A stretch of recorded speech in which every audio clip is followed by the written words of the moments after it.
Hi guys, ito ang halo-halo ng Taiwan. Ayan, nakikita niyo guys. May mga malagkit sa loob, mga sagko. Ayan. So, ayan na nga guys. Pero ang version ko guys, hindi yan nawawala. Nagdadala kami guys ng fresh milk kapag ako ay pumupunta dito guys. Kasi mahilig ako maglagay ng fresh milk guys. Mas masarap. Lagyan natin ng fresh milk guys. Kasi ito yung halo-halo nila. As in, ano lang guys, yung mga naluto lang ng mga ito guys puros luto na to guys ang nakahalo sa halo-halo nila, mga malalagkit, may mga ano pa, ito yung may mga sabong, yan. Walang kaano guys, walang milk to, kaya nasanay tayo sa milk, kaya naman nagpabili ako ng fresh milk sa asawa ko. Yan guys, haluan natin ng fresh milk.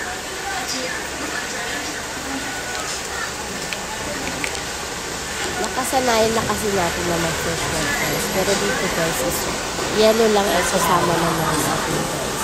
Yung mga sinasahog nila is sweetened na yan guys. Kaya naman kahit hindi sila magdagdag ng sugar, okay lang po may lasa na siya. Pero dahil nga hindi ako sanay sa mga walang milk, kaya naman talagang nagbabaon ako guys. Hindi yan nawawala, may dala dito na fresh milk. Pero lagi kami dito kasi sarap din yung mga sahog niya. Napakasimpleng sahog ng halo-halo nila, pero huwag kayo, the best guys. Napakasarap ang halo-halo. O diba? Ang daming sahog guys. Magkano lang po guys. Napakamura dito sa halo-halo. Ayan, simpleng halo-halo. Mag-fresh tayo guys. Fresh na fresh. Ano guys, kasi ang init ng panahon na, kaya naman halo-halo tayo guys. Samahan nyo kami kumain ng halo-halo. Guys. Ay, sarap. Lalo na ngayon, tag-init. Ayan, grabe sarap guys. O tara na, sabayan nyo kami guys kumain ng halo-halo sa tag-init. Pero alam nyo ba guys na tag-init or taglamig or winter guys, napakadami pa rin bumibili dito sa halo-haloan na to guys. Kasi pwede guys yung ihalo nila is mainit or ice, depende sa'yo guys. Depende sa'yo kung gusto mo yung may sabaw na mainit or gawin nilang halo-halo. Kasi yung sahog na niluluto nila guys is mga malagkit. Kung napansin nyo, mayroon siyang gabi na minatamis, meron siyang beans na minatamis, meron siyang yung malagkit ay yung malagkit guys. Ayan.